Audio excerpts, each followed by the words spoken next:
Namaste.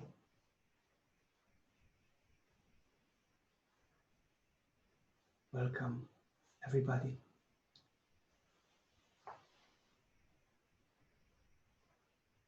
Before starting our satsang, I just want to invite you to follow just simple advice. In the bottom of your screen, you'll see some icons.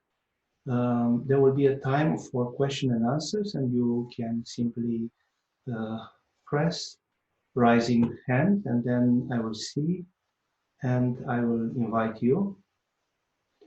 So don't write questions. I will try just to answer. I will allow you to speak, and then you'll be able to put the question, and I will try to answer your questions.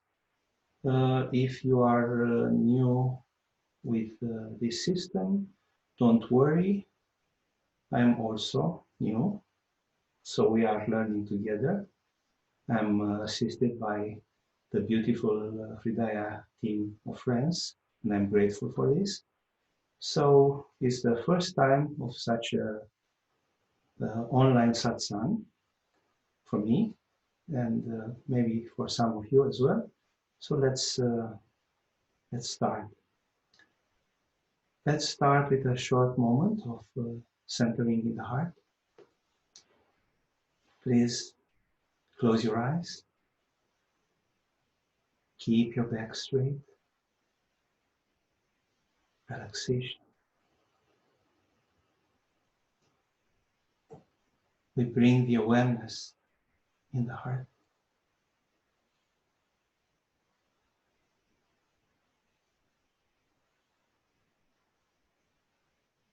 A feeling of intimacy.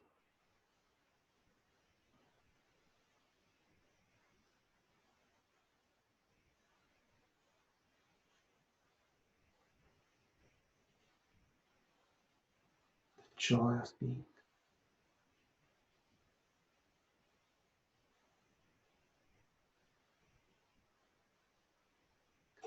The serenity. The peace.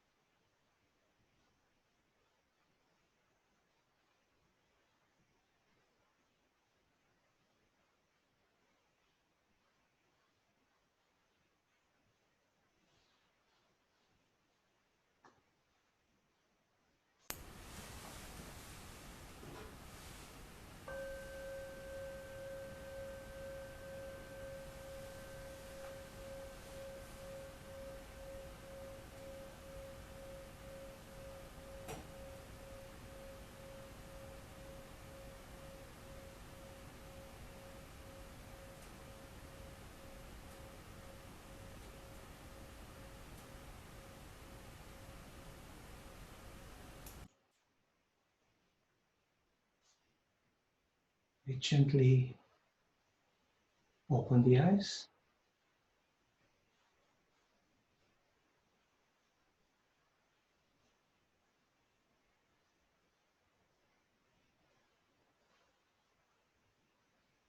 During this satsang, I'm going to speak about aloneness and solitude, about confusion, the perception of time and trust, about conscious shocks, about the shift of consciousness that this period invites us to step in.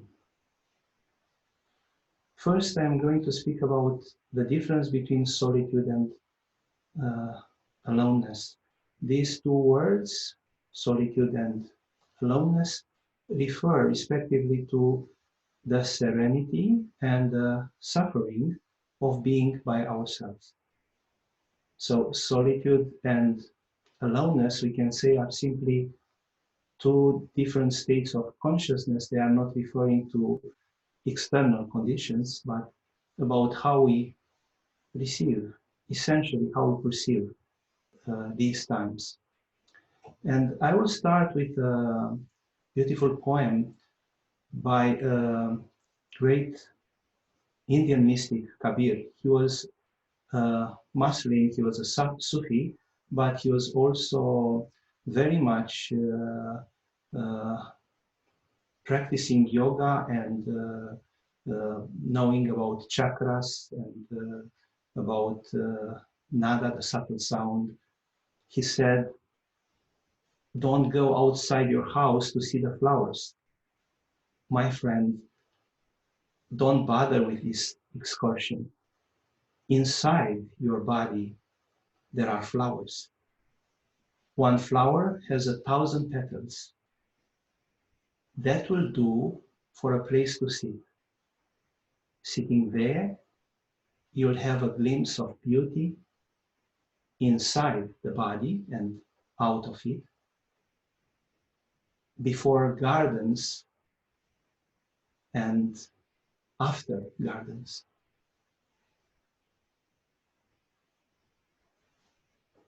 And Kabir was referring to this inner subtle physiology of the garden, the inner garden of our being, which can be anytime explored and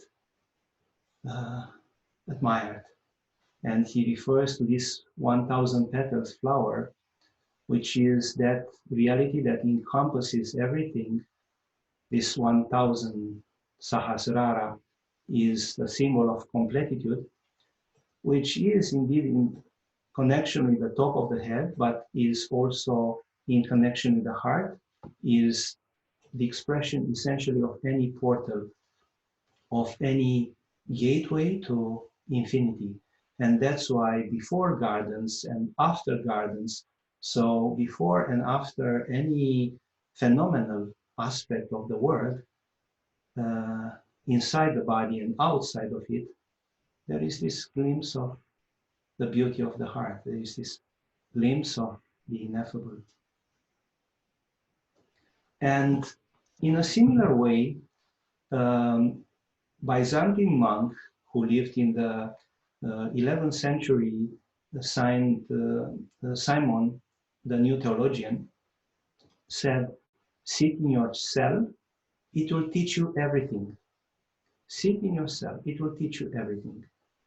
And he was referring to the tiny room of a monk, but he was referring at the same time to that cave of the heart, guha, it is named in the Oriental tradition, this cave of the heart. Sit there and you'll learn everything. His principal teachings of this great mystic, I appreciate him very much, this great teacher, Simon, the new theologian, where that any human being can reveal God, can have a direct experience of God. And in those times, this was named theoria, but theoria was not just dry theoretical things, but theoria in Greek means literally contemplation or direct experience of God. So this interiority can reveal and can give us many, many lectures, many lessons. We have loneliness, which is a state that is painful and negative, is when we feel alone, cut off, estranged from other people, from the world, from ourselves. In a way, we feel ourselves unwanted, unimportant, unnoticed, humiliated by this very sense of being alone. It can happen, and that's why I said that it's essentially a state of consciousness. It can happen even when we are surrounded by people, even with friends or people we usually know.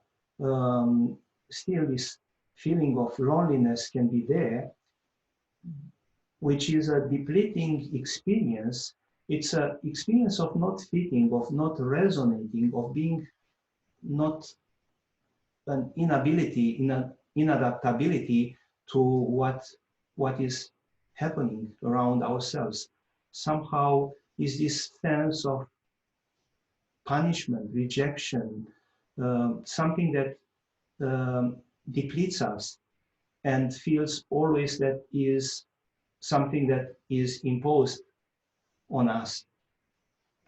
That's why aloneness brings confusion, struggle, alienation, fear, sometimes even intense fear, even panic attacks.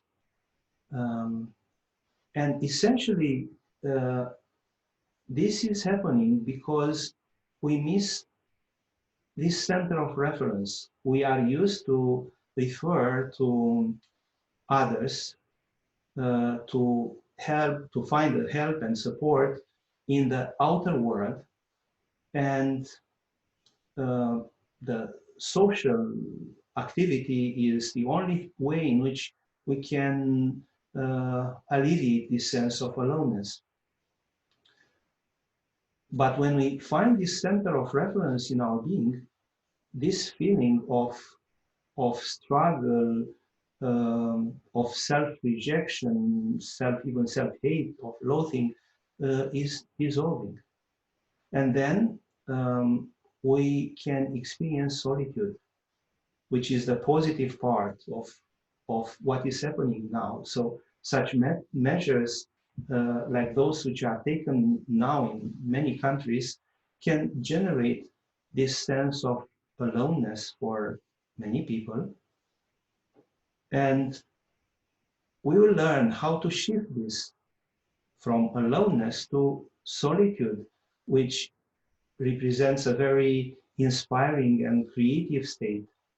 It's a state in which we are perfectly serene, at peace with ourselves, happy, or if the circumstances are not about happiness, it's at least to be in peace by ourselves, to enjoy our company. And that intimate company Kabir was speaking about. Solitude can also help us to get in touch with and engage with the spiritual heart, with our true self. It allows us to reflect on ourselves, on our life. It's such a proper condition to self-inquiry, to inquire about who we essentially are,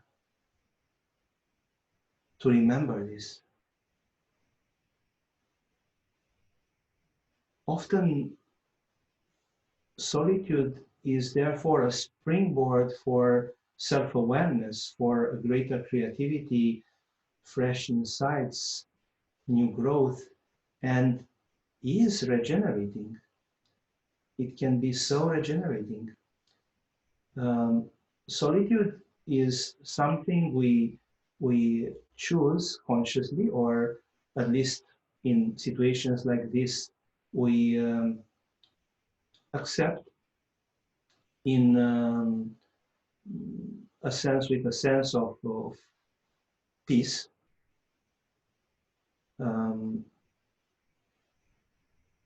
Solitude grounds us in who we really are and enables us to radiate this peace and serenity to others. So it is, we can say, a necessary condition which we need from time to time, at least, to look for this solitude. It's interesting what Blaise Pascal, this 17th century sage, French mathematician and physicist and theologian, he said, all of humanity problems stem from man's inability to sit quietly in a room alone.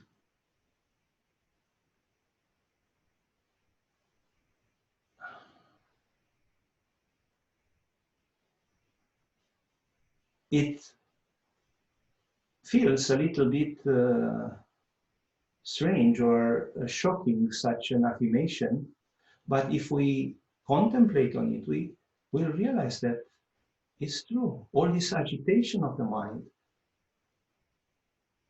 is an expression of this inability to be with yourself, to sit in yourself, to sit in your heart, as St. Simon, the new theologian, would say.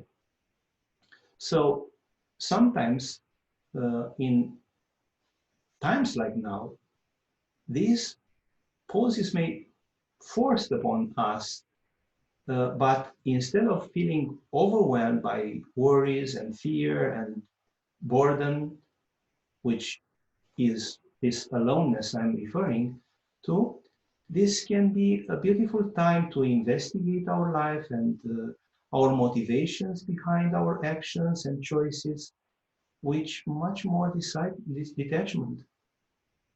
So in this way, we can objectify the nature of our personal impulses, and then to go beyond them, coming closer to the real meaning of our existence, to this naturalness of being, to this stillness.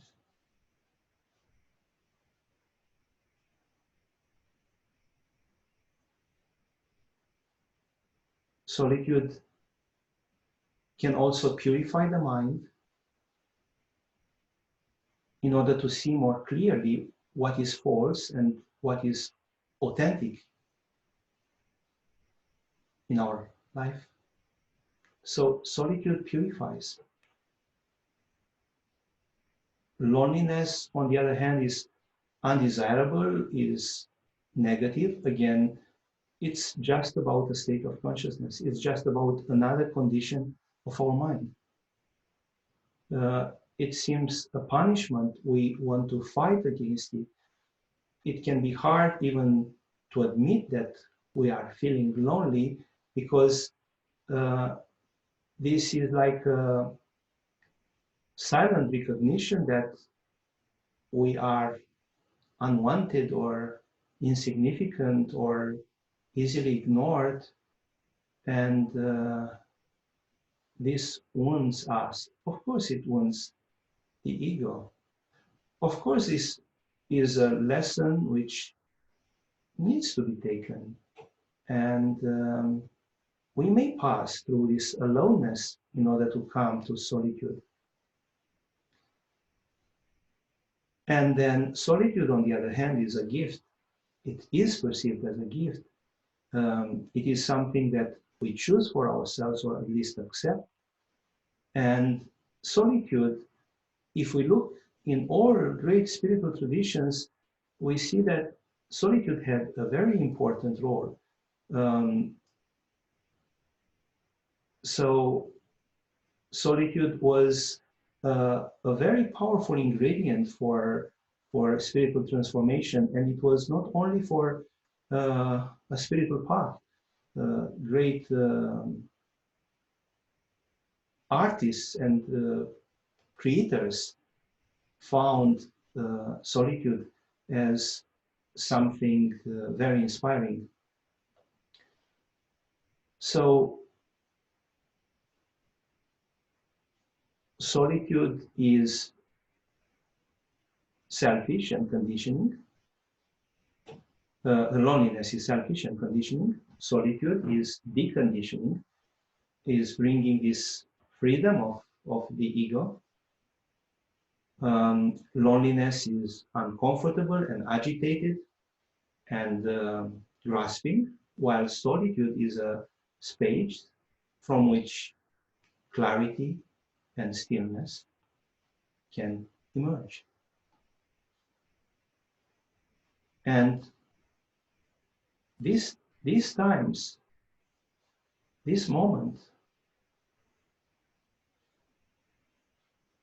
can be such a moment, because this moment has imposed sobriety and awareness. which are like monastic virtues, um, are inviting us to simply meditate, to learn about introspection. It is a very special moment to honor this present moment, this now.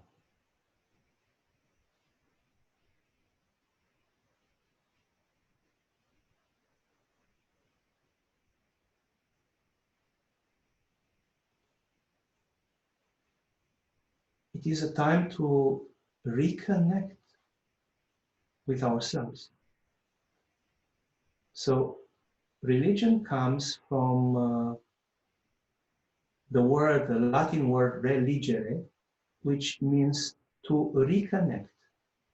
And essentially, so etymologically, religion is simply a way to reconnecting to what is essential, what is important for us. The heart, the spiritual heart, our friends, our family, those in need, God.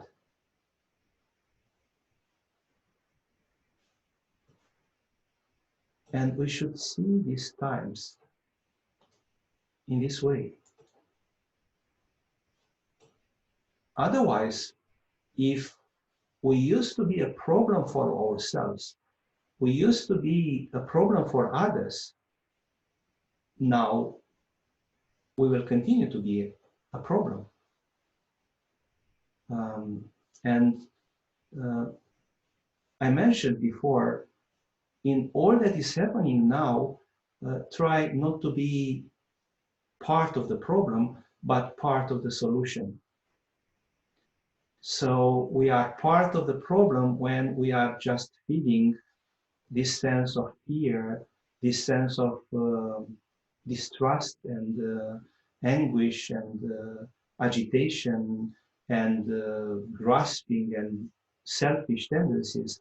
And we are a part of the solution when we find this stability in our being, and then we can radiate this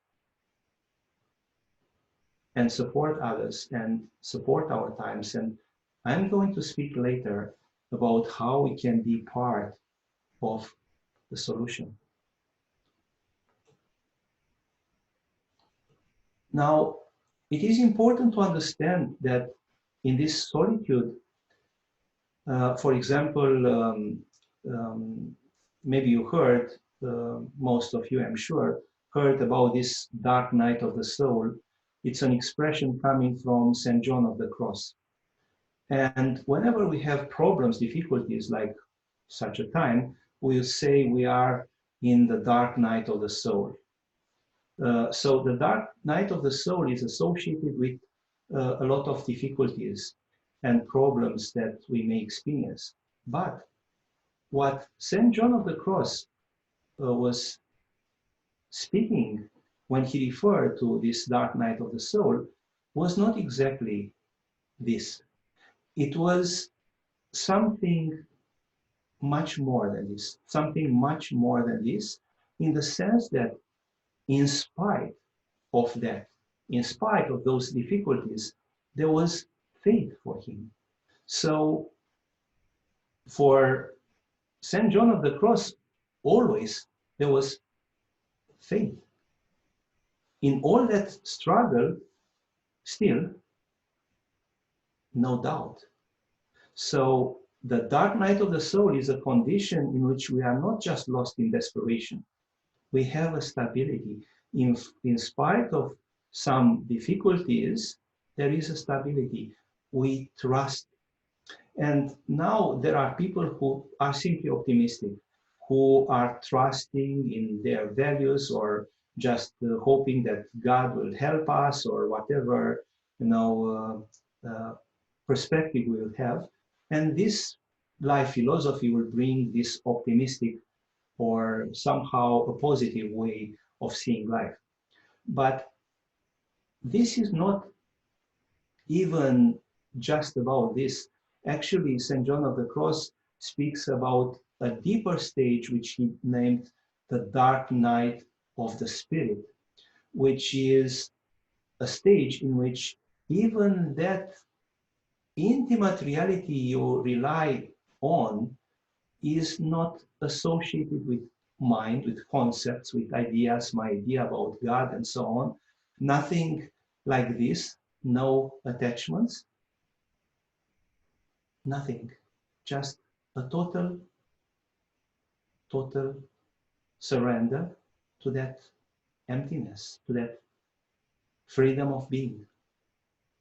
For example, while being in jail, St. John of the Cross lived in the 17th century and, or sorry, in the 16th century, and he stayed in prison for around 1 year. So there were quite intense, challenging conditions. He didn't have a window in her cell there. And still, so it was what we would name the dark night of the soul. And he wrote poems like The Living Flame of Love. There are 4 stanzas, and I will say to you just the last stanza of this.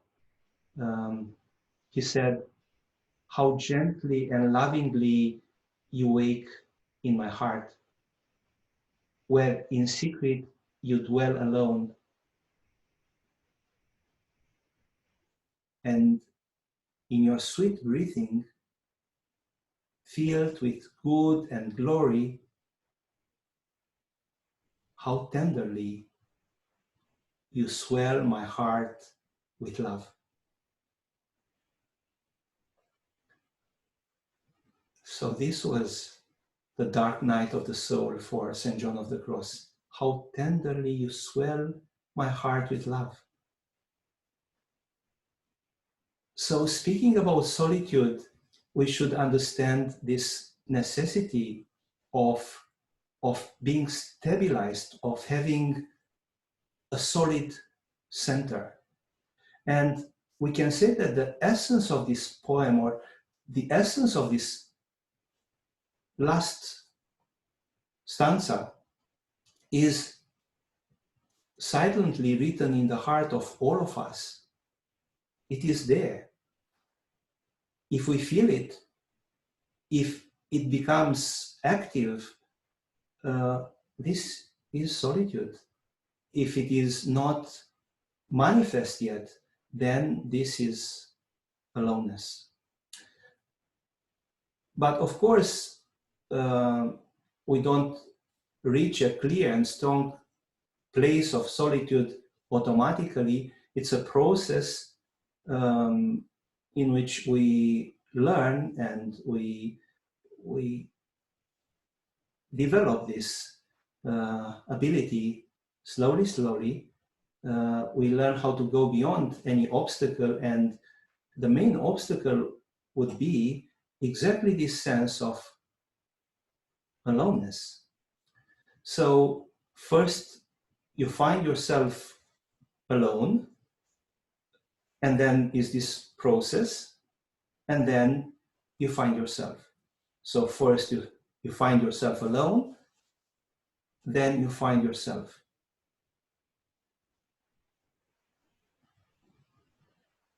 In that deeper dimension. And we can say that solitude is a time of no time. It is a time of no time because the normal reference of time is not there, really. Even if we refer to this normal way of the way in which the time is passing, so the days of the week are not so relevant. It is Saturday or Sunday, it is Monday, it is weekend, is the same solitude. And then this points to something which is beyond just this flow of the phenomenal time or psychological time of different experiences, and is just a way of stabilizing in what we really are. So solitude is a time of no time. Solitude is the way of being while not being. And we will speak about this, how the ego diminishes. This would mean no being, not being in that limited sense.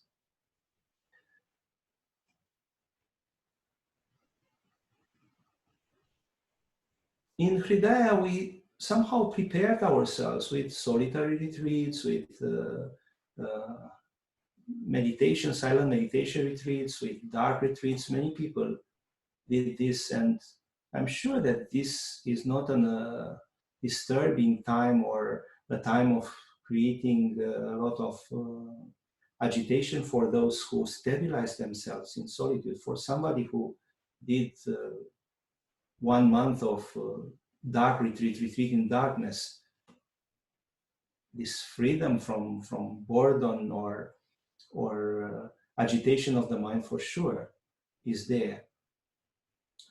And speaking about the positive effects of solitude, of such times, we can realize an increase of freedom, of an increase of creativity. And there is more time for contemplation, for spiritual growth, for looking at ourselves, and then creativity in different domains. It is remarkable the case of Isaac Newton. In 1665, this was a time, it's interesting, it was a time of plague. It was the bubonic plague in England. That plague brought much more death. So the risk of death was around 30% till 90% for those who were not treated. When treated was, when the treatment was there, the risk of death was less, but still much bigger than we experience now with corona virus. So when in those times this plague was raging in England, Isaac Newton, which was a new and completely undistinguished graduate of the Cambridge University, was somehow forced to remain in solitude, to spend not just 1 month or 1 week or so, but almost 2 years, 18 months actually, 1.5 years, in the family's countryside house. So in that solitude time for Newton, he discovered the law of universal gravitation. He proved that the white light is composed of all colors. He proved and made the extension of the binomial theorem, and he invented the infinitesimal calculus. And all of them, all these discoveries were done by Newton before the age of 25. And this just by being in solitude. In the Taoist tradition, it's even in Tao Te Ching, Lao Tzu said, ordinary men hate solitude, but the master makes use of it, embracing his aloneness, realizing he is one with the whole universe.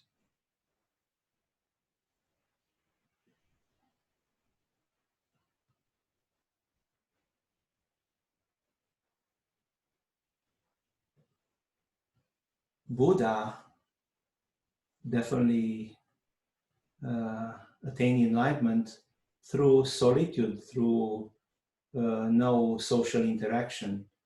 The same was the case for Saint Anthony of the Desert. He spent, this was a great Christian mystic. He was actually one of the founders of the ascetic mysticism. And this Anthony of the Desert spent 20 years in isolation. And then it is said that he brought this sense of isolation. He took his solitude with him and shared with all that came to him. So this inspiration, this taste, this freedom of being in that intimacy of your being. And the same did great mystics like Saint Seraphim of Sarov, a Russian mystic. And also in the Tibetan Buddhism, we have the amazing example of Milarepa. He spent 50 years in caves. And we have the example of Ramana Maharshi, who stayed in Virupaksha cave in Mauna, not speaking for more than 16 years. And we have the example of Jesus, who spent 40 days in the desert, and many, many, many such examples that show that this time with yourself can be such a beautiful time, and it's good to honor it. In solitude, we can also get an intimate understanding of the natural world in a way which is somehow entirely deprived from the human perspective. So it's what in yoga is named Samyama Identification. We are freed from this consensus reality, from what usually human beings are accepting or considering that is real and the only important things. And then you are like a child, as Hafez said, and for no reason I start skipping like a child. We start again seeing the world in wonderment, and this is what this solitude brings. There is a beautiful book, maybe we'll have some time to recommend some books. This is Svadhyaya, this conscious reading, and in this time you can also read, and there is a beautiful book, Walden, of David Thoreau, which is exactly the experience of being for 2 years in solitude. So to be in solitude means not just to be with yourself, but to be yourself, just like this.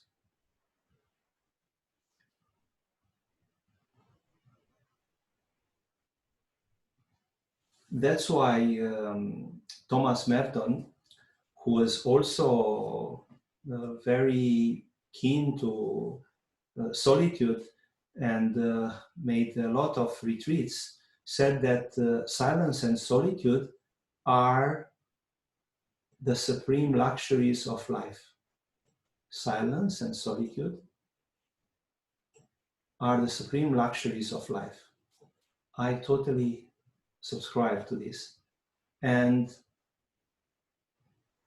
we should ask ourselves, if this is not happening to us, we should ask ourselves, how is it possible, or how and why, and contemplate. There is a secret here, and we can learn so much, because actually in solitude there is a lack of mirrors, a lack of reflections coming from others, and because of this the mind becomes more rested, or learns at least to become more at peace. In solitude you don't need to prove anything to others. You become more natural. Your gestures are freed from embarrassment and clumsiness. I mean, you can be clumsy, but it's just with yourself, and then this doesn't have that charge, psychological charge of feeling guilty or such things. So there is nobody to judge you, to compare yourself with. And this is freedom. Otherwise, this comparing and judging is exactly what Maya is. We get sucked into Maya whenever we are just starting judging and comparing with others. And this would be a practice for these times, to simply look and observe if there is judgment. And whenever we feel a sense of competition and so on, to drop it, or to at least acknowledge it. This would be the first step. So the tendency to compare, to judge, is the very essence of Maya. Maya, as you know, in the Oriental tradition, is a quite renowned or quite known concept, means illusion. But literally, etymologically, Maya comes from matri, which has the Sanskrit root ma, which means to measure. It's quite similar with English, to measure, ma. And so this ma means to measure, to compare, therefore duality. So in oneness, there is nothing to be measured. In this holistic view of the heart, there is nothing to compare with. And we are freed from duality. And in solitude, we are also freed from anticipation and projections and a need for a future. Why do we need? We will need to define the future now. So what will happen in 2 months from now, or whatever? I feel no need for this. It's more peaceful to just stay with what we are now. So why to anticipate? This is a completely different approach, and now we can give ourselves some conscious shocks. I used to think about, to plan that tomorrow, the next week, what will happen in a month from now, so much trying to be in control on this. And now what? I don't really know. And I can be at peace with this, not out of laziness or ignorance, but just out of peace with ourselves. And this is like giving ourselves conscious shocks.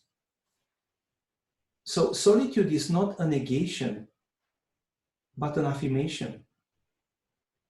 It's not about negating the world or negating the future or something, but about affirming the source of the world and of the future, which is this now.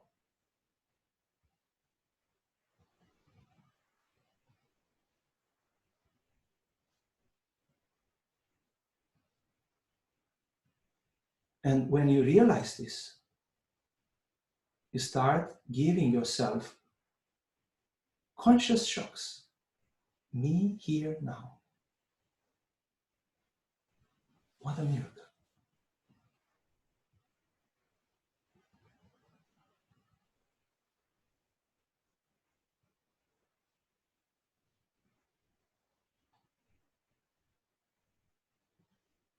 So solitude is an affirmation of this wholeness of the heart, of the beauty that is now.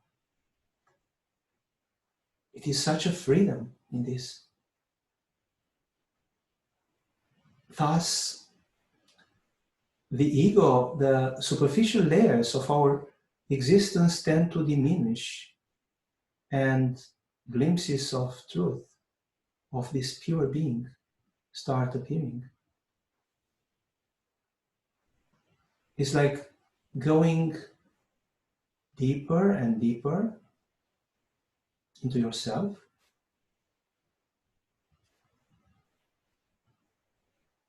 and meeting no one.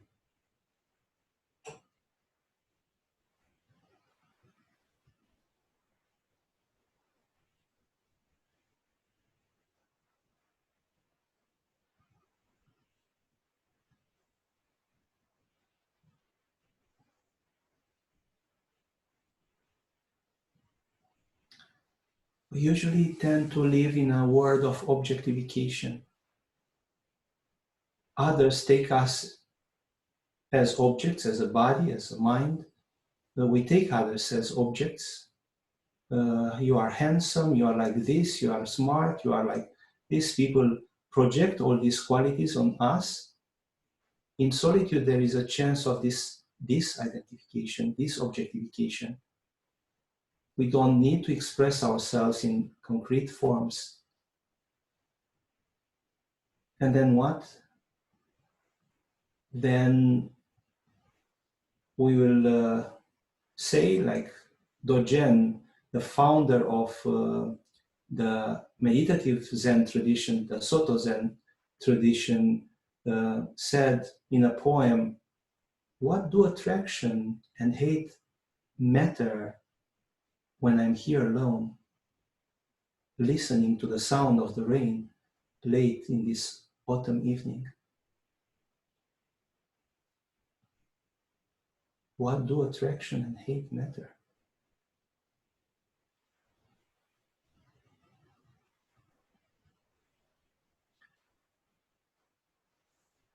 In the end, nobody can live in our place or die in our place, nor suffer in our place. And this is what we can call an essential solitude, the solitude of existence. It's the ultimate nature of solitude. Rainer Maria Rilke, this great poet, said, "We are solitary.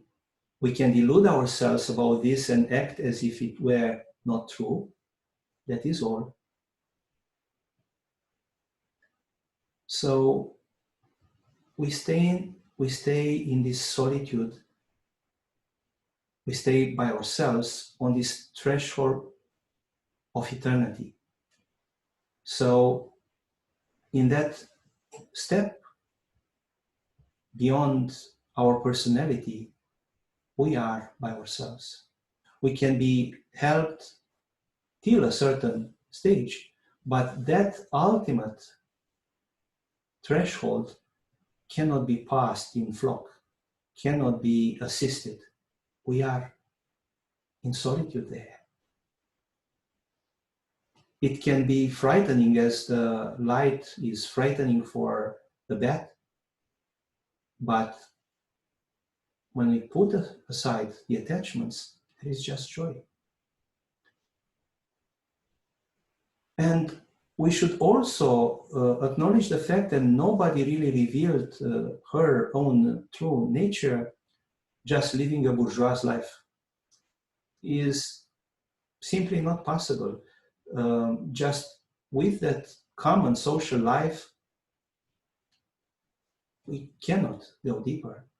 It's true, there is this karma yoga, the yoga of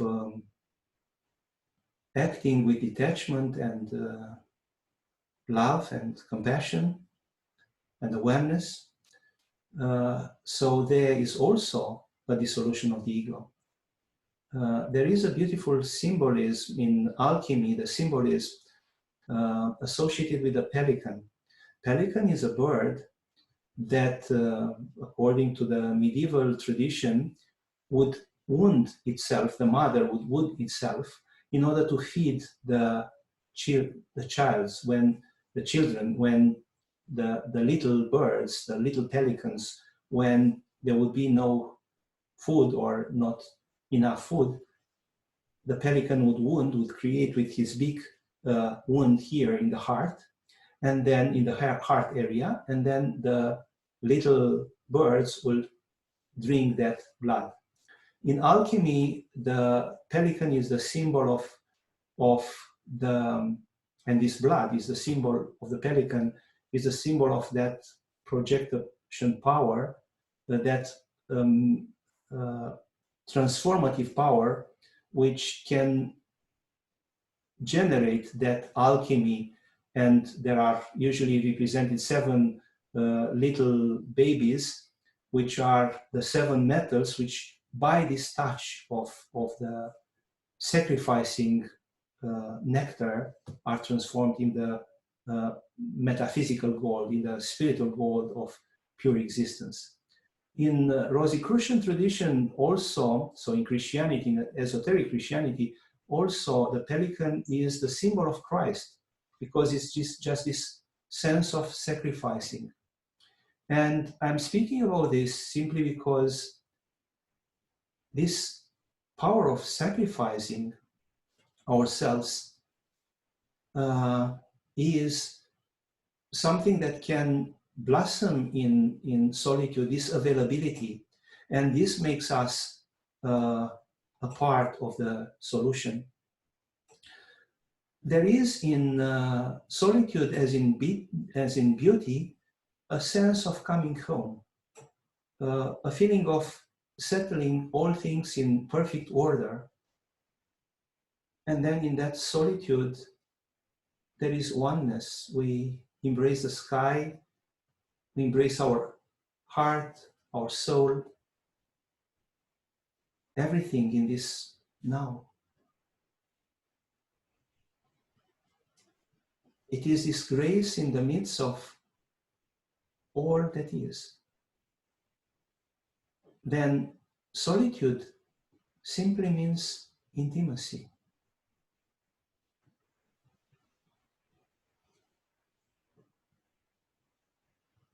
That's why it is worth to make this a quality time, a time in which we should meditate, to do self-inquiry, to practice hatha yoga, to read books. There is also in our times, and now I'm going to start speaking about the solutions. We hear about a shift of consciousness. Many people in spirituality spoke so often about our times as a shift of consciousness. We are somehow looking for a miracle, like the second coming of Jesus, or the end of the Mayan calendar, or what is happening now with this coronavirus situation. And then we somehow hope that the portal will be open and we'll be taken in paradise and we'll experience freedom just because we live in these important times of change. This is, I would say, a naive perspective, which is still ego affirming. We are the chosen ones. Now, in our generation, is the time. And what we are looking in such a vision is a kind of flock redemption. We hope that everybody will be taken through this portal, and this seems to be the only chance for our lazy, selfish tendencies. But again, this is not true. Of course, we can speak about astrological moments, about such special moments of portal, but essentially, again, the heart,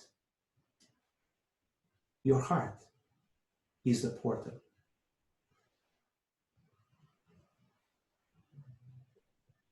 Just listen. Me here now. What a miracle.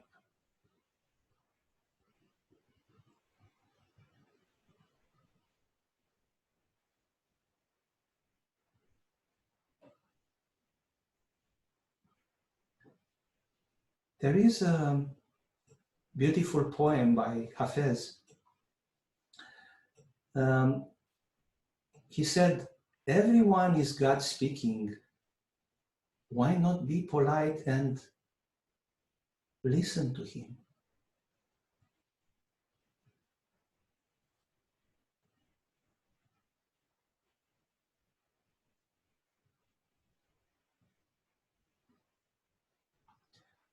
And if I would say only one word now, is trust.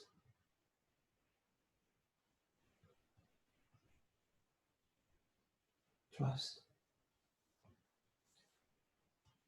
Because on the other hand, now indeed is the sacred time we were waiting for, we are praying for. It seems paradoxical, but a real shift of consciousness requires a shift of paradigms, a shift of the way in which we are seeing our lives, ourselves. And I'm again not following just naive statements that everything will be very well after that, it is just a wave and it will pass and then people will be better and so on.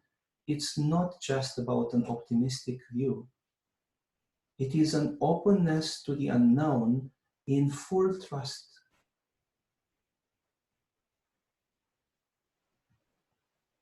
It is the same trust I was speaking about when I was referring to St. John of the Cross. It's an unfathomable faith in being, in the heart from which everything flows, all that is shared, the serenity, the strength, the courage. Now, some people are blaming the Wuhan Institute of Virology and saying that this virus may escape accidentally from biosafely level 4 laboratory. Other refers even to a deliberate biological attack. Other people are blaming their governments for not taking before proper measures and not providing enough devices and protection and stuff, which is not now so relevant and so important, even accusing governments for genocide. It may be legitimate, but in a deeper way, this is somehow irrelevant. Why am I saying this? Because such an accident in a laboratory could happen later. In 5 years or 10 years from now, this possibility was and continue to exist. This is just a consequence. We need to understand that this is just a consequence of our civilization, of this technocratic world we are living in. This science without conscious, life without real consciousness, is a consequence of our alienation. So this is the real reason beyond what is happening now. And again, we need to give ourselves conscious shocks.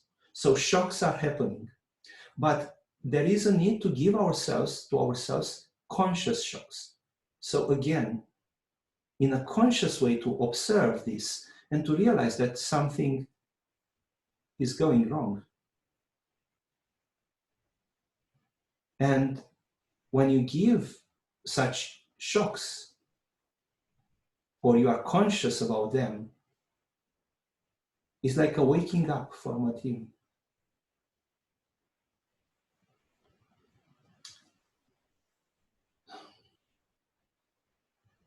And at the same time, it is now the first period after a long time when our planet really is rejoicing itself, starts rejoicing itself.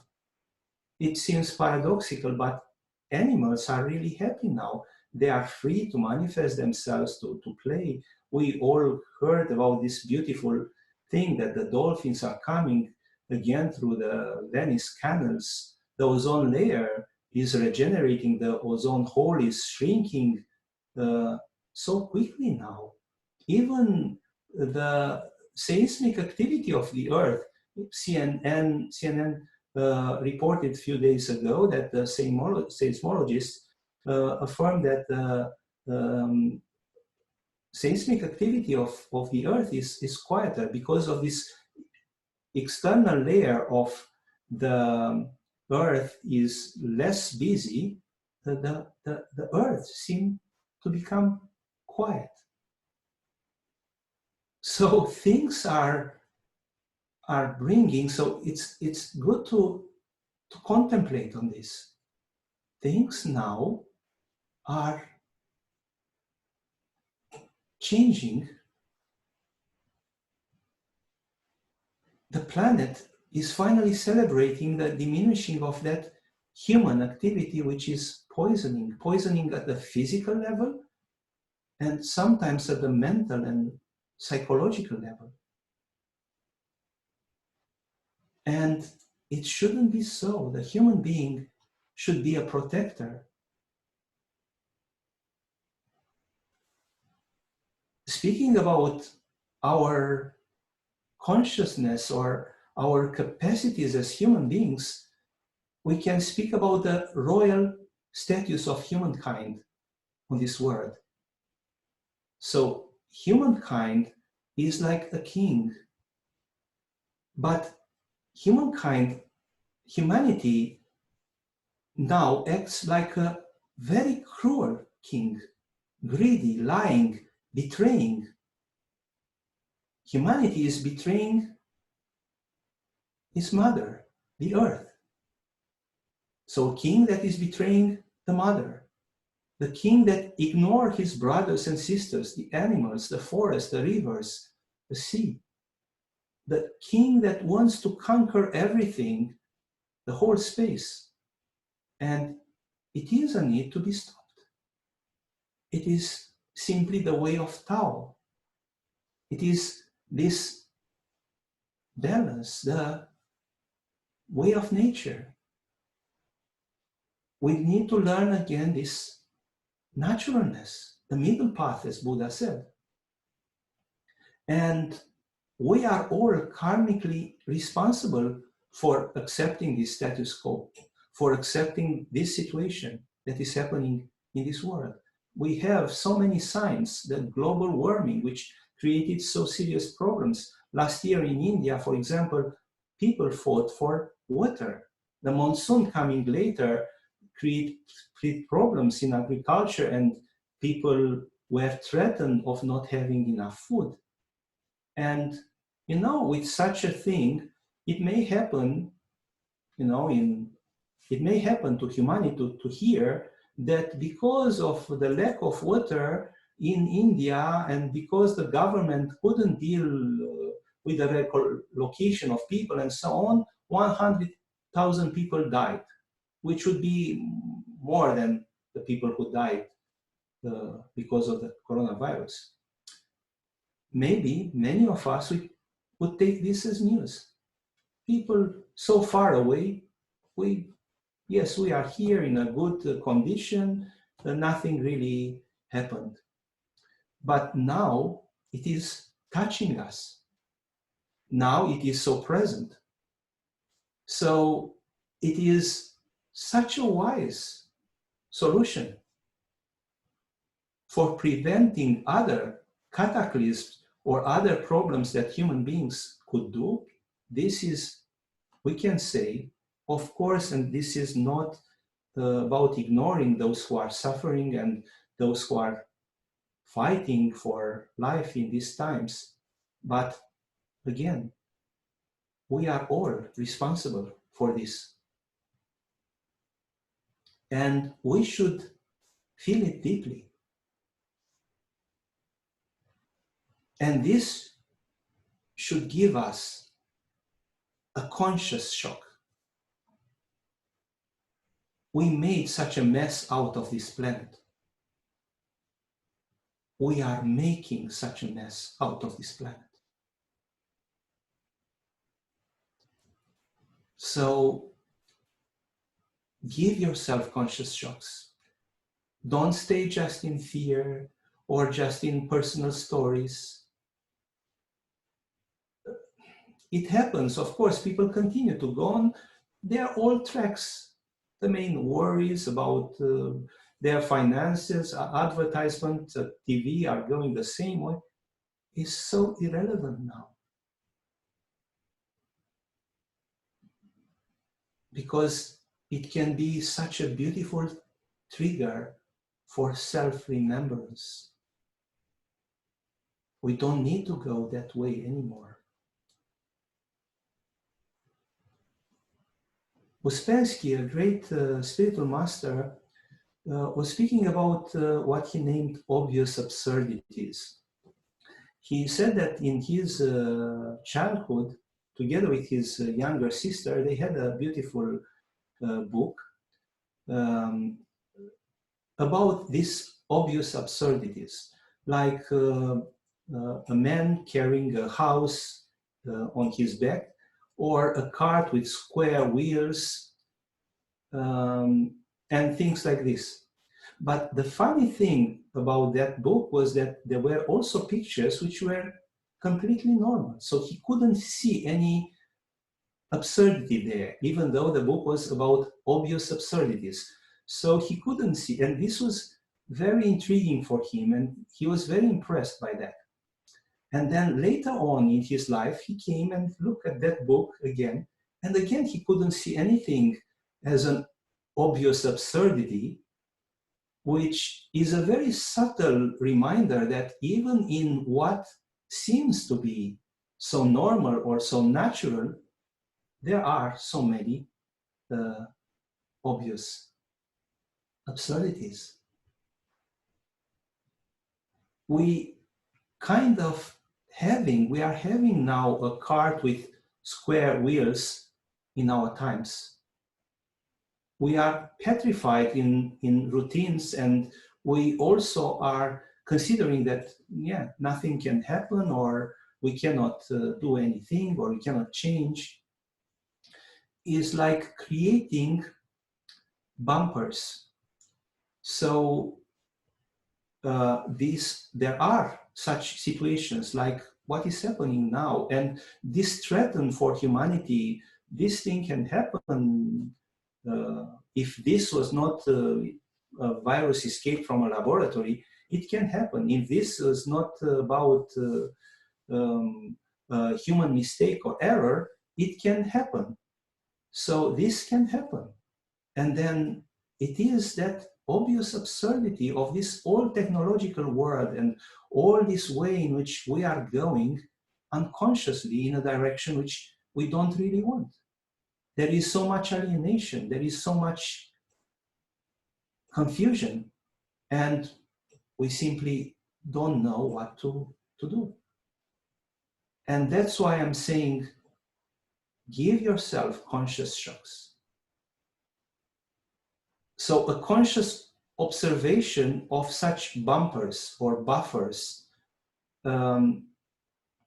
these kind of things that tend to attenuate this absurd situation that is happening now. So it's like muffling the striking explosion of awareness. We can be aware, but because of this subconscious buffers or bumpers, we are not. So this artificial life is created when we just reinforce years and years a wrong and ultimately stupid life of indulgence of every kind of weakness, of ignorance, of pretense, of lack of effort, of drifting, of trying to avoid unpleasant facts, of constant lying to ourselves, constant lying to ourselves, of constant abuse to others and to ourselves, fault-finding, self-justifying, a sense of emptiness, wrong talking, and so on and so on. So as a result of these bumpers, of these subconscious muffers, the mind becomes dirty. The subconscious mind is in this mud of projections and expectations and works mechanically, wrongly. There are also artificial routines that are created there and keep on going this artificial way of working. So we may want to wake up, and people are speaking about this importance of waking up and the importance of having a special time now, or to be spiritually awakened. Yes, but this is not happening just with a meditation, just with a collective meditation. It helps, definitely it helps. But we need to understand that it's needed much more. And in that solitude, we realize that we are responsible. And however a person may wish to wake up or lead another life, to change, these artificial routines, these buffers stop us, interfere with our good intentions. That's why what I suggest, and with this I would want to conclude, and then I will open to question and answers. I would suggest something that would be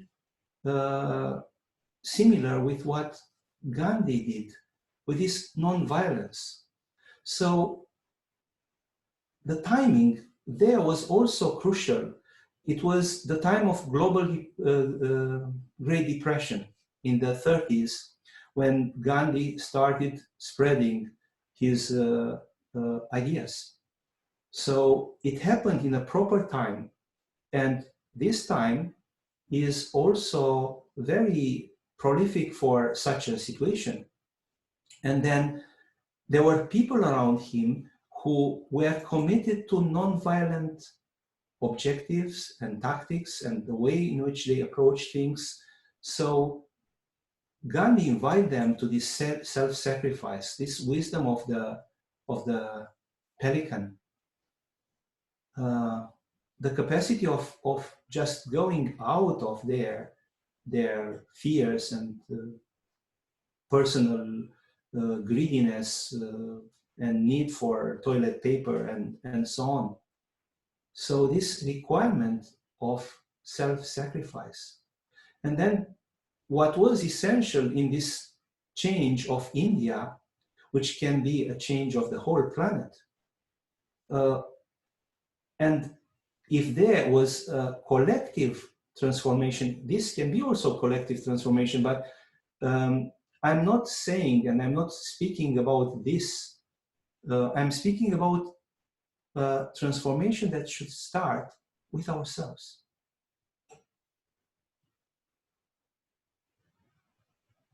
So what Gandhi did for India, try to do for yourself. This non-violent resistance, not in a social way first, but in another way. I refuse to be taken by ignorant gestures. I refuse to go into these old patterns. I learn non-violence to myself. Proper food, proper actions, not serving the ego, just self remembrance. So it's not about just actions, proper actions, or proper food just because I like my body and I want my body to be healthy, but because of a sense of honoring. Because, as I said, we are somehow all responsible for this. And if we stay in a passive state in which we say, okay, it's what is happening, something we are not able to do anything, then the things will continue to be the same. And we can definitely do a lot, even if we are not politicians, and just saying a no to this, just giving ourselves conscious shocks, just realizing that life should be different. We as humanity, as the king of the Mother Earth, should be those who are taking care of all this, those who are protecting and inspiring and bringing so much happiness and love and protection and compassion for all that is. I deeply believe that this is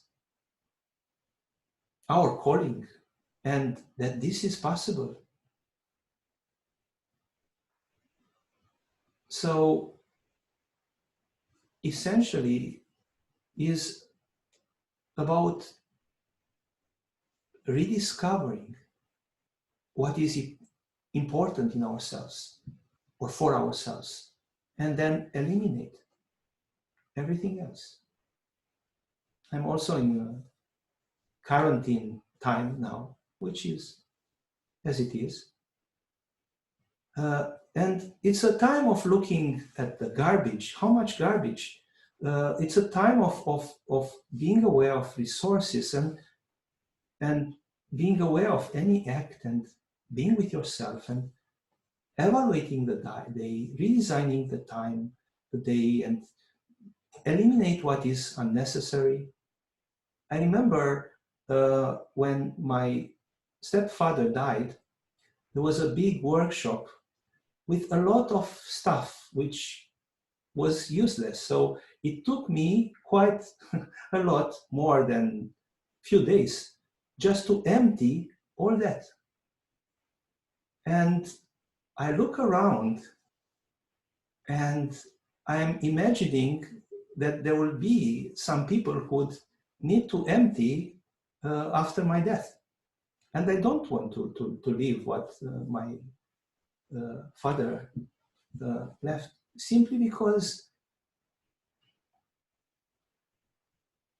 we need to change something. We need to give these conscious shocks. Me here now.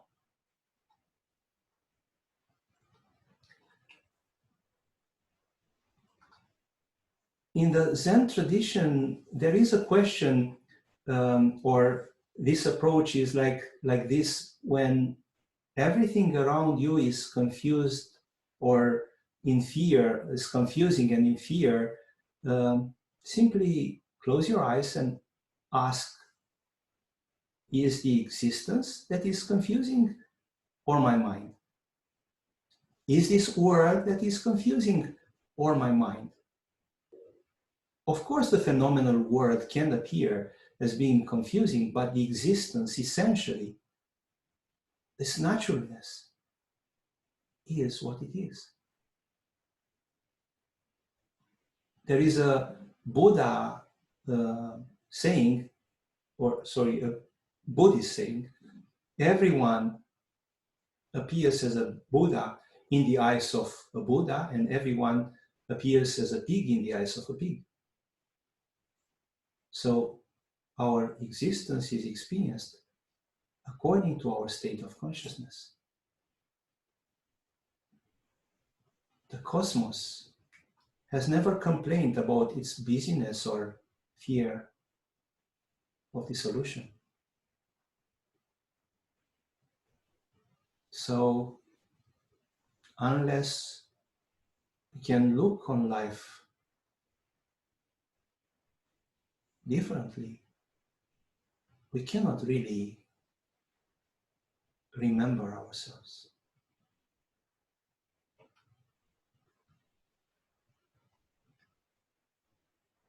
That's why there is nothing urgent, nothing really critical except awareness.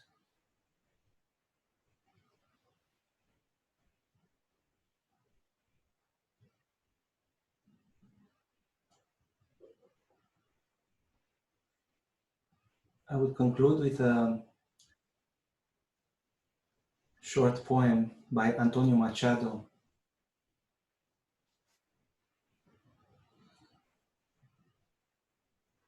Between living and dreaming, there is the third thing. Guess it.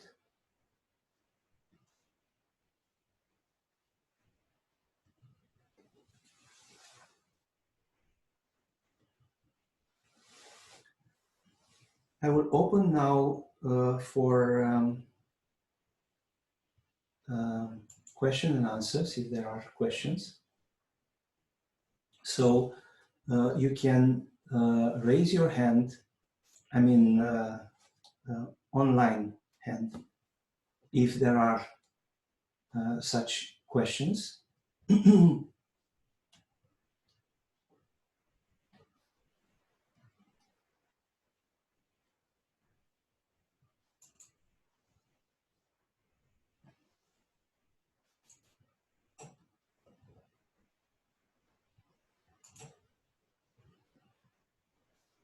Yes, Alexei, namaste. You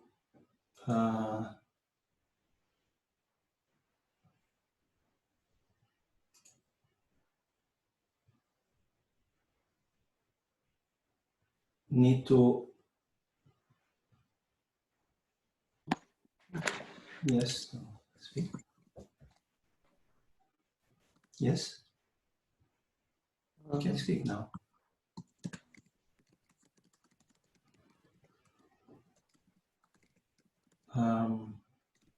If there is no clarity, I will try with another Luis. So I will mute Alexei and then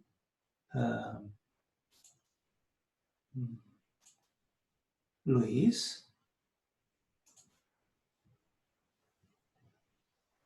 Luis, please.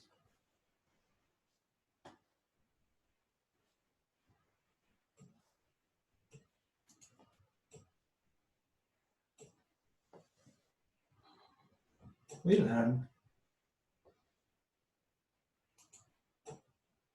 I click unmute. Now I think it works. So please, Luis, are there questions? Hello? Yes. I wasn't aware of that I would be on microphone, but I put it in the text in the chat. Yes, I said with the text now it will be a little bit too difficult, so I prefer. I will state my question. What would you advise as a practical first step towards reaching self-awareness or enlightenment, or for someone who is not used to solitude and meditation at all yet? Yes. Well, we can start with simple steps. Just simply, closing the heart, the eyes, and bringing the awareness in the heart. So this would be a simple gesture in which you just start feeling a sense of reconnection with yourself. This is the very essence, the very core of meditation. So we are speaking about self revelation and self inquiry, but really everything starts from this reconnection with ourselves.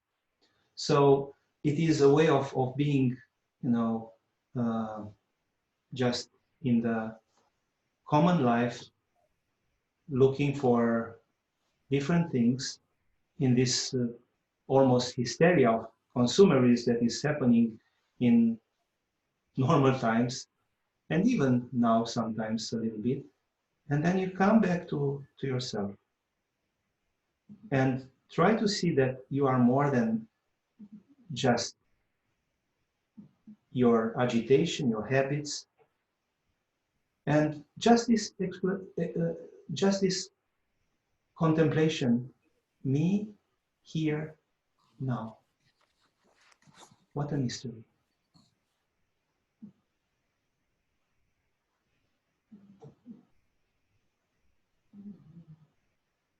Then there are many other ways of remembering ourselves. So, for example, when you pass a threshold, so you go out of a room and enter another room, just be aware and remember yourself. I am. So these simple exercises make it as a constant habit to every hour you can put your phone to announce you every hour 1 minute of self-awareness. And then it's not so much about how to come in touch with ourselves. It's, I would say, more about how we free ourselves from the old habits, from these buffers of the subconscious mind. And this, as I said, can happen when you simply inquire yourself, this, what is this? What is all this? I'm not willing to continue in this way. And then you start simplifying. Whenever you make a decision different from what you used to do, to take care more to your gestures or to the way in which you are, to the way that you decide to have your food, to simplify, essentially to simplify your life.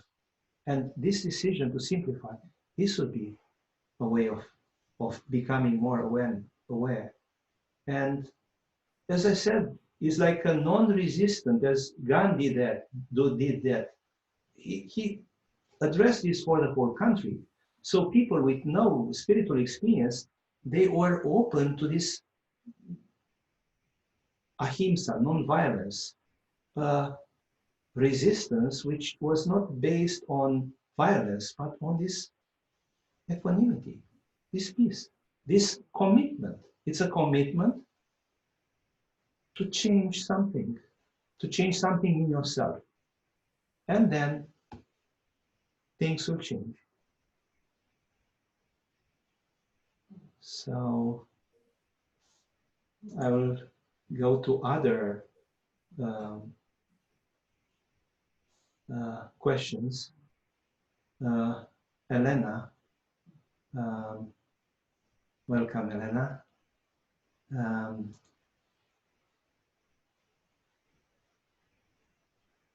Hello. Yes. Yes, Elena. Me?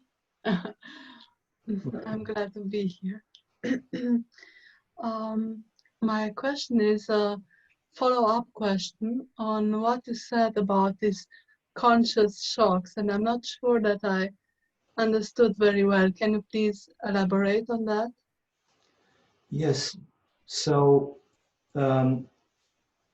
usually in our times, we experience shocks. Now, a lot of people are in shock because things that used to be in the way they used to be in this kind of comfortable life are not like this anymore.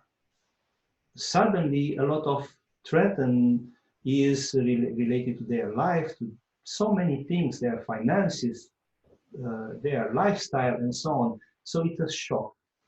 But a shock in itself is nothing wrong. A shock is simply a way of cutting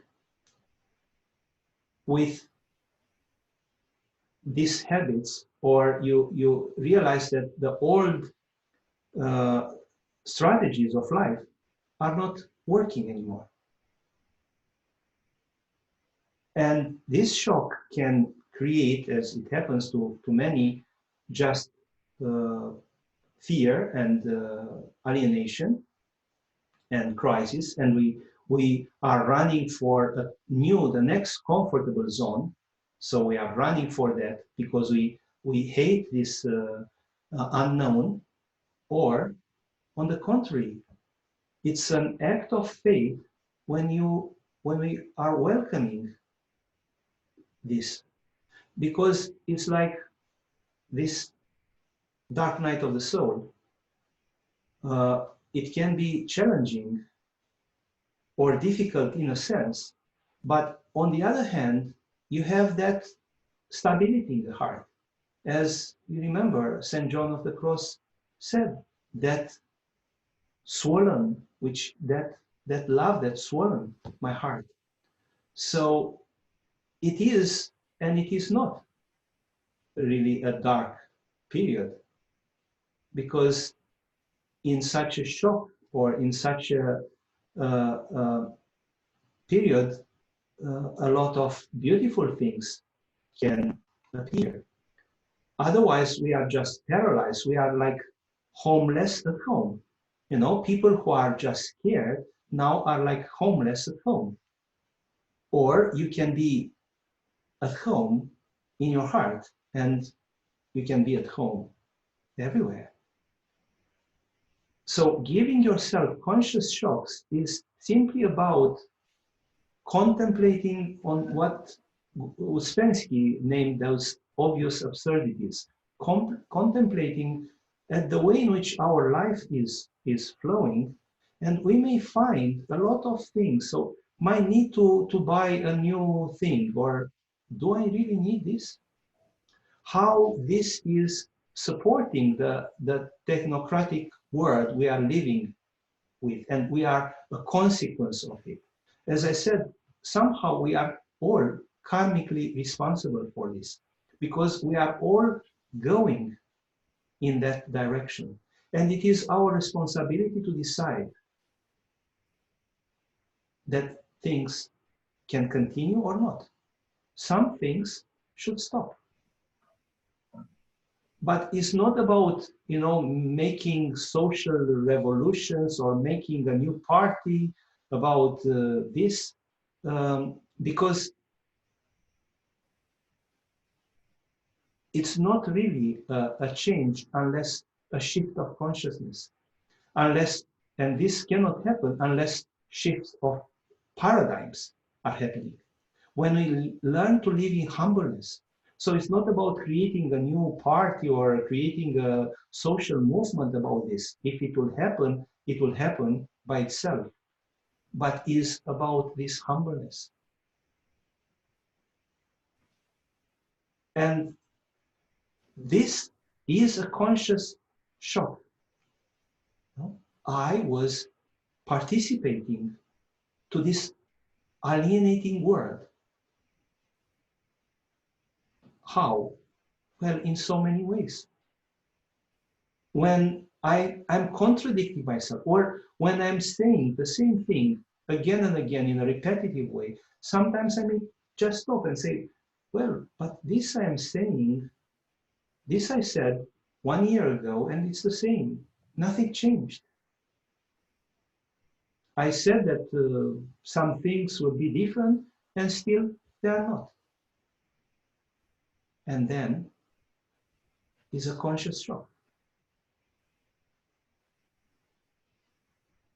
Or I said that I don't want to continue in this way with my life, the way I don't like this and that situation or things that are happening. And then I am finding myself with the same frustration, with the same way of dislike, and with the same problems 1 year after or the next day. Then all this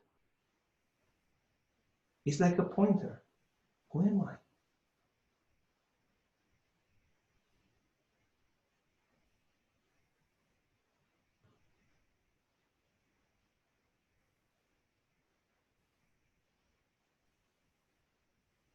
Is it more clear, Elena? Yes, thank you. Thank Thank you very much. you. Bye. My hand up or not? Alexei, yes, welcome. Hello. Hello. Hi, Sahaja. I'm grateful to speak to the Spanda Bear again. I attended your retreat in September, and it's great to have you here again. My question is, you're speaking about trust, and I wonder how surrender sort of falls into how we should think about surrender. Does this have to do with trust, or are these two separate things? We spoke a lot about surrender in the retreat, and I wonder if the way you were talking about trust right now is the same. It's exactly the same. We are essentially speaking about the same all the time. We are speaking the same using different concepts or different attitudes or different perspectives. Of course, surrender is not possible unless we know to whom or to whom should we surrender. And we should surrender to that intimacy of our being. And then when that intimacy, when that sense of truthfulness is there, at the beginning it may be just vague. At the beginning we just have a sense of coming back home or a sense of intimacy with ourselves and a taste of being at peace finally. But then it is more and more this trust in the heart. And you are guided by that. So you see, you feel how you are guided by this tremendous trust.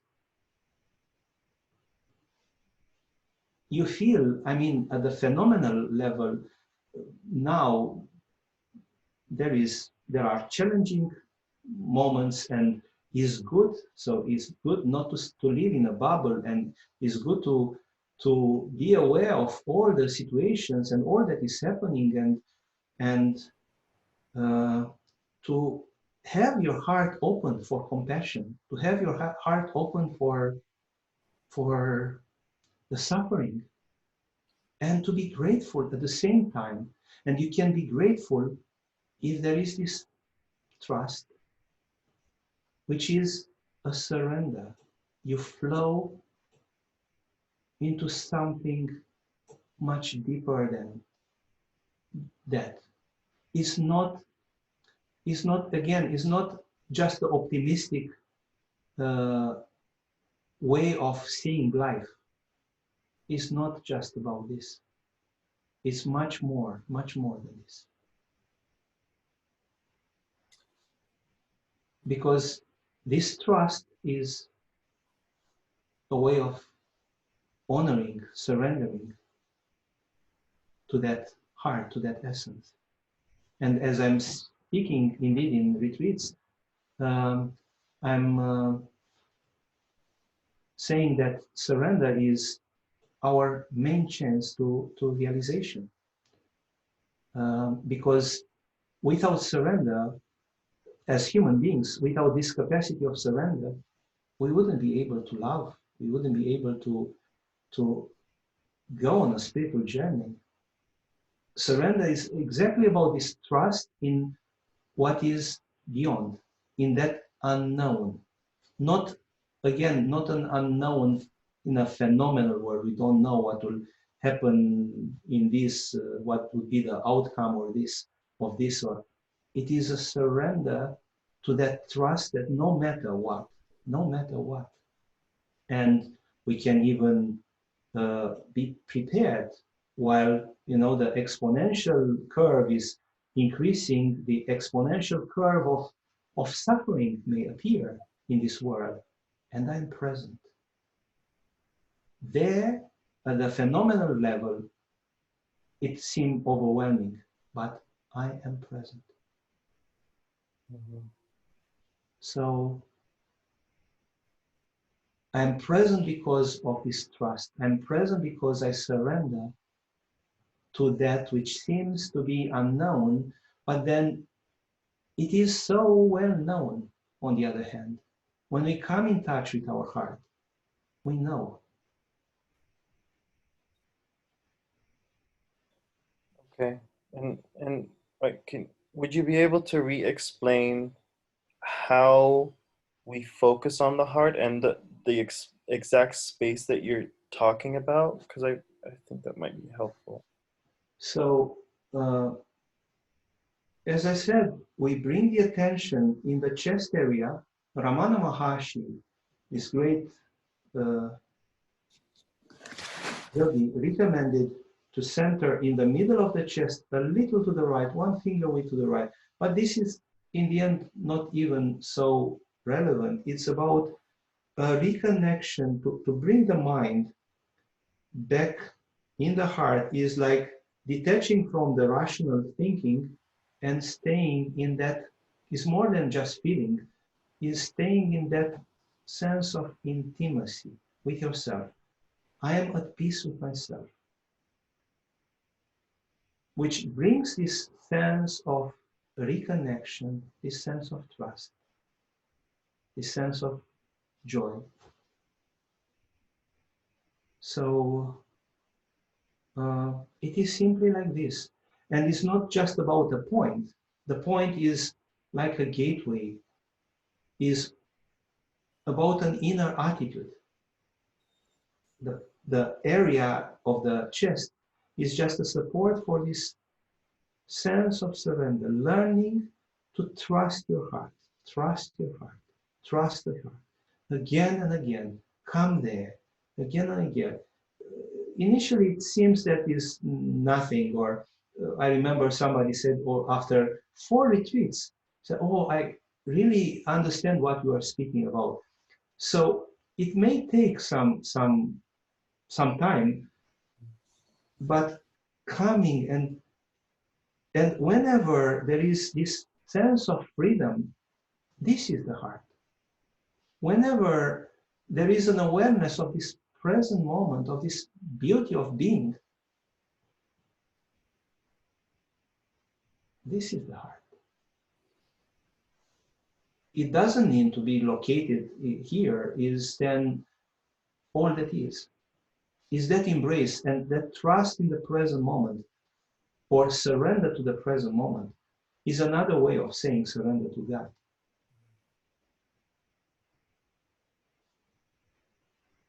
Surrender to the beloved. This is a nuance which the mystic tradition brings. Maybe surrender to the present moment is too abstract and is missing this nuance of love. Surrender to what we are is a surrender to the beloved. It's a beloved, it's this infinity, and then the present moment is the beloved. The present moment is the beloved. It's, again, we are speaking about the same. Mm.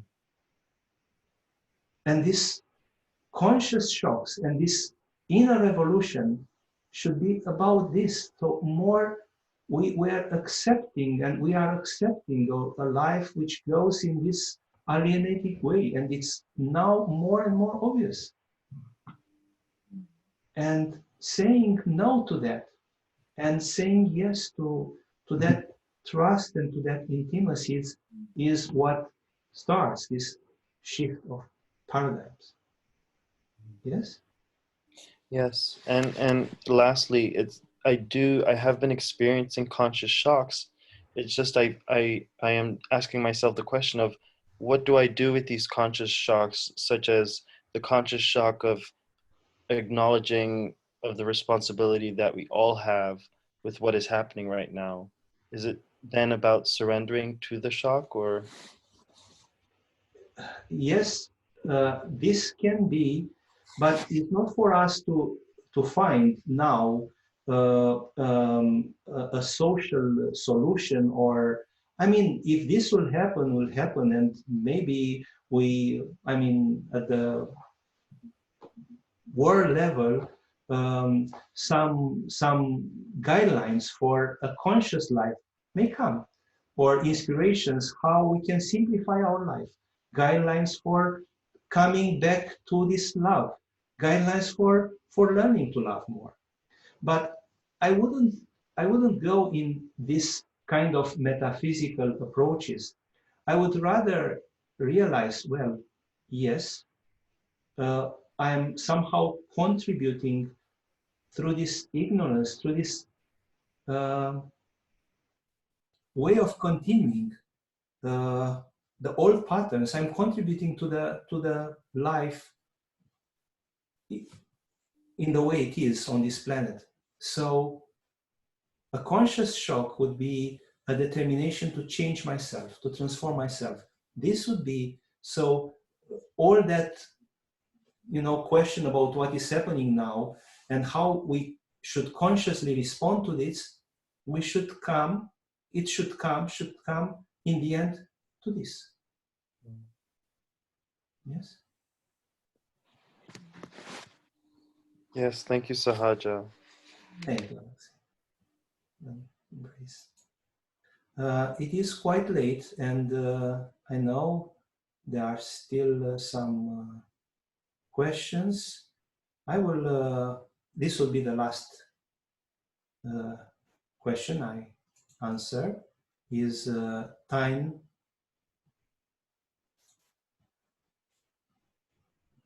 Hello. Hello. Hey. I feel this stability in solitude, and I feel peaceful and connected in love. And but I feel like sometimes my body just gets lonely, and I feel this skin hunger, and I just let it be, or I hug myself when I feel like my body needs it. But I just wonder, why? Is it just because we live in a human body? Or does it mean that I need to go deeper? Because I do feel connected to the bigger picture, yet I feel like... I understand this. So there is no need to blame yourself for this. It is natural to feel this longing for caress and embrace. And there are different ways or many perspectives related to this. There is indeed a way of understanding that this love and caress that you are looking for is always there. So this love we are looking for and this caress is done by the present moment. We are caressed by the present moment, right now.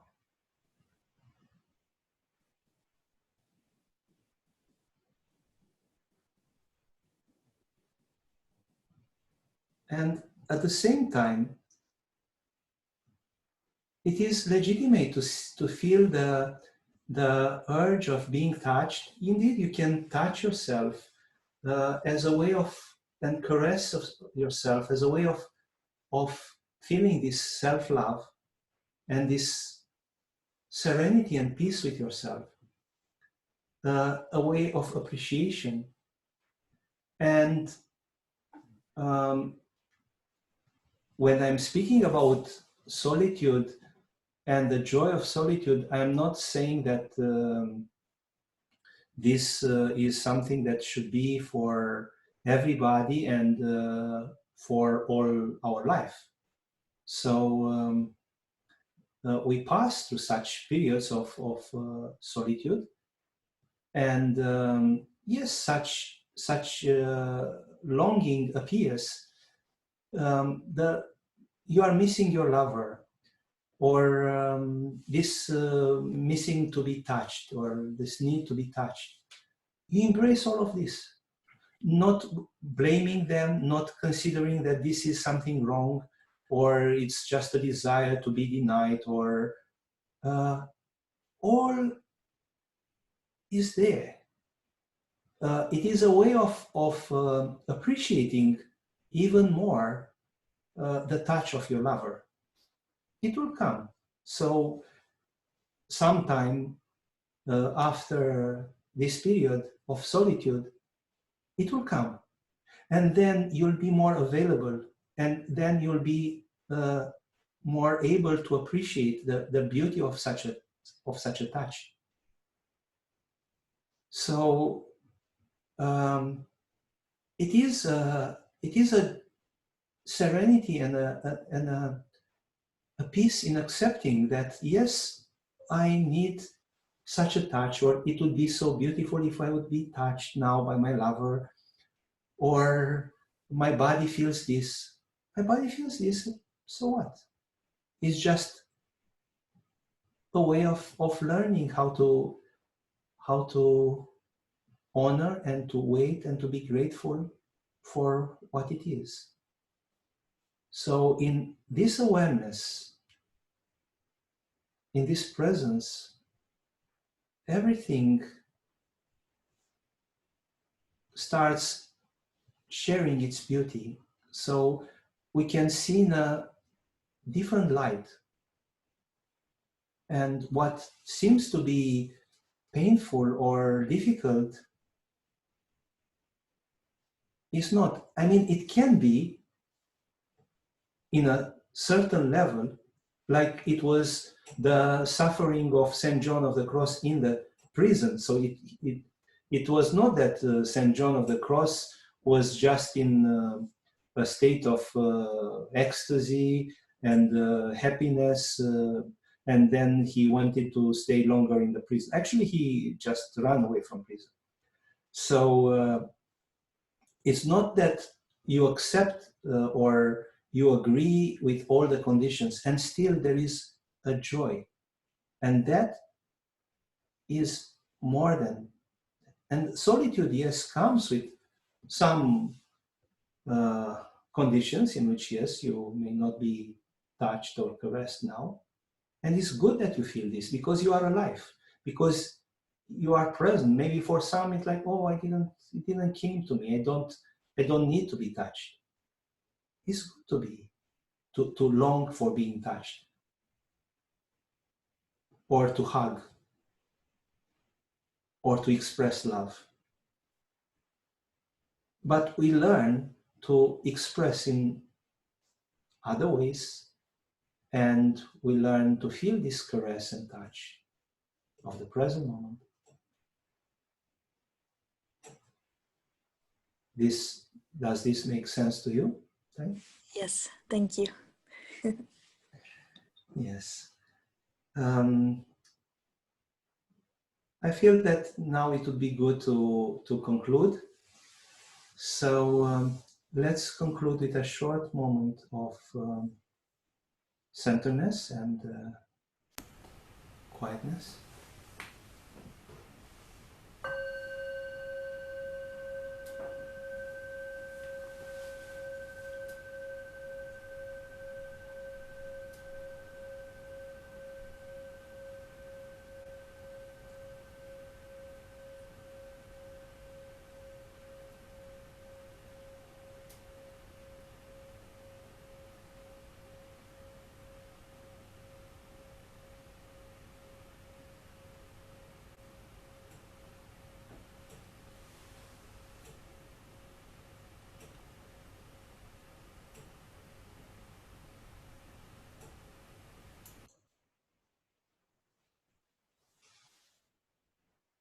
Keep the awareness in the heart,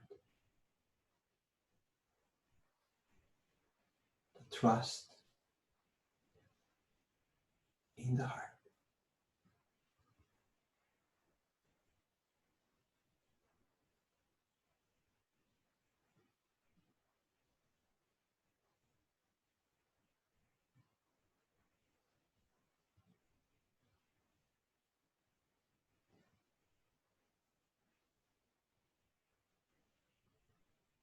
We gently open the eyes. Me, here, now. But I'm here.